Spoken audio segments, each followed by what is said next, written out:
Hi, I'm Todd Wente, and this is the Daily 180. 180 seconds of motivation and inspiration intended to help you take action and make progress in your life. This is episode 342 of the Daily 180, and we're going to continue our series of J words by talking about the word juggle.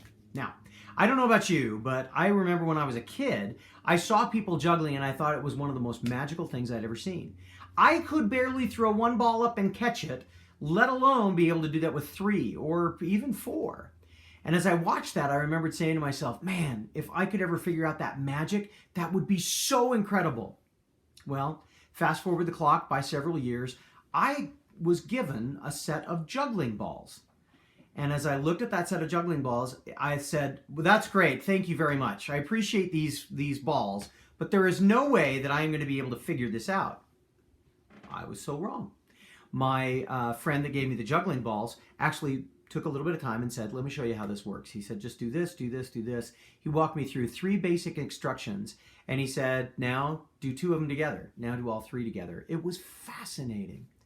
And then I developed a new skill that I could juggle. And I could juggle different weighted things. I could juggle different kinds of things. I could do different kinds of juggling. I would do it right now, but unfortunately with video, probably I would juggle outside of the frame and you wouldn't believe that I was juggling anyway. So you're going to have to trust me. If you ever find me on the street, say, hey, I got 3 balls. Will you juggle? I'll do it immediately, just like that.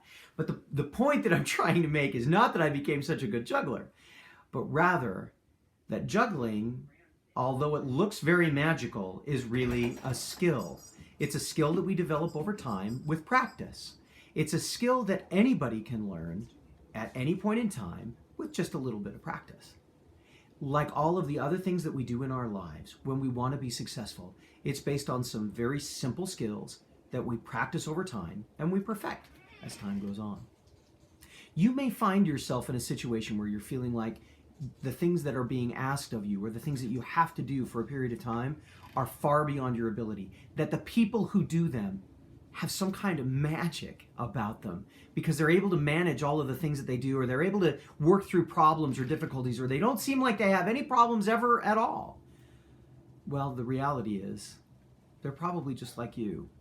But somewhere along the line, somebody stopped and took a couple of seconds and said, just do this. Just do this one thing.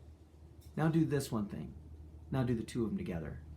And as a result, they develop that skill. You can do it too. My encouragement for you today is to find somebody. If you're struggling with something and you're looking at something saying, I don't know how to do this, find somebody that appears to be doing that for you and ask them how they did it. Hey, if you want to ask me about some of those kinds of things, feel free to add a comment or a question in the comments below. I'll reply to them as quickly as I possibly can. In the meantime, make sure you subscribe. We're going to go through the rest of the alphabet. We're in J. We've got a long way to go, and at least 10 words for each one of the letters as we're moving forward. So that'll be a lot of fun. And remember, if you're subscribing, to hit the bell. Normally, ringing the bell is not a good thing, but in this case, ringing the bell is a good thing because it'll make sure that you get notified every time we do a new upload. In the meantime, this has been the Daily 180. My name is Todd Wente. Go forth and conquer. We'll see you next time.